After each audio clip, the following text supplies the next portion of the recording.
And now to an alligator encounter caught on camera in North Carolina. This video has gone viral. Fred Boyce is a herpetologist who's worked with wild animals many times, but things went pretty badly for him recently when an 8-foot alligator he was trying to capture suddenly turned on him. Luckily, Fred avoided serious injury, and he's with us now. Fred, good morning to you. Good morning. Well, first things first. And don't take this personally. Excuse me? Oh, go ahead. What were you going to say? Don't take this personally, but I may have been more comfortable in the ditch with the alligator than I am right now. Oh, well, Fred, this is going to be a lot easier, let me tell you, because I don't bite. This was definitely not part of the plan.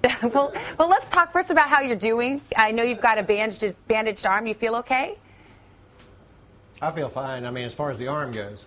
But I wasn't really, the Today Show was pretty far from my mind when I was out in a remote area of eastern North Carolina in a ditch. But now this video we're looking at has gone viral.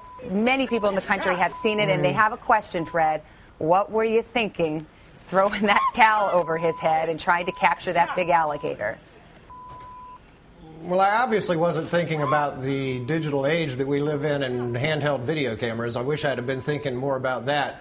And I was basically thinking about this situation that we had that wasn't too good. Actually, the alligator was in someone's front yard. There was a house very close by with small children, and it was right next to a highway that is a lot of pretty high-speed traffic passes by, especially at night. So you if the felt alligator like had been left there, for instance, all night. Yeah, you felt like you had to do a serious accident. Yeah, as I understand, you felt like you had to do something. I felt like I did because I was expecting some other people to have come and responded. In fact, I was told that some wildlife officials were going to be there responding to the scene. And I was really just expecting to take some pictures and see an alligator and, maybe lend a hand if they needed one, but otherwise stay out of the way. And when I got there, I was really surprised to hear that they weren't responding. Somebody told me that they weren't going to come and it was all up to us. Well, Fred, there was a woman with small kids, and she was pretty concerned about this alligator being right in their front yard. Sure. And, let's talk about what the plan was. I would have loved to have just left it there. Yeah, well, I think people want to know what was. Well, as far as the towel goes,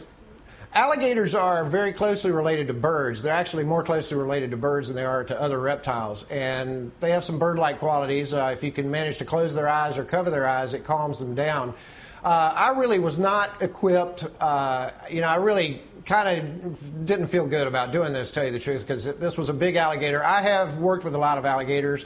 I've back jumped alligators, which is what that's called. When you jump on their back, you grab them behind the head, and if you can work your hands up to where you can close their jaws are actually very weak when it comes to opening them. The muscles that open the jaw are incredibly weak, so you can easily hold an alligator's jaws shut with your hands. But instead, he turns on you there. Closing pressure is incredibly strong. I bet it is. And in fact, speaking of that, I think I lost my footing there in the ditch. It was a little bit slippery, and I kind of lost my footing before I even, fell down and sort of put my hands on it sooner than I'd meant to. Can we see your arm? And jumped around, and it was a little out of my size range to be doing by myself. And I was kind of hoping that somebody else might jump on the back behind me, but apparently they didn't like that idea too much. And I don't hold that against them at all. I really wish I had some experienced help there with me. And this was not a good example. I'm sorry this was caught on video. It really is not a good example of, my best work. It doesn't seem like there's ever anybody around with a video camera when things go well. Well, you're very brave to face an alligator and to come on TV and talk about it. So thank you so much for being with us. We really appreciate it. Oh, sure.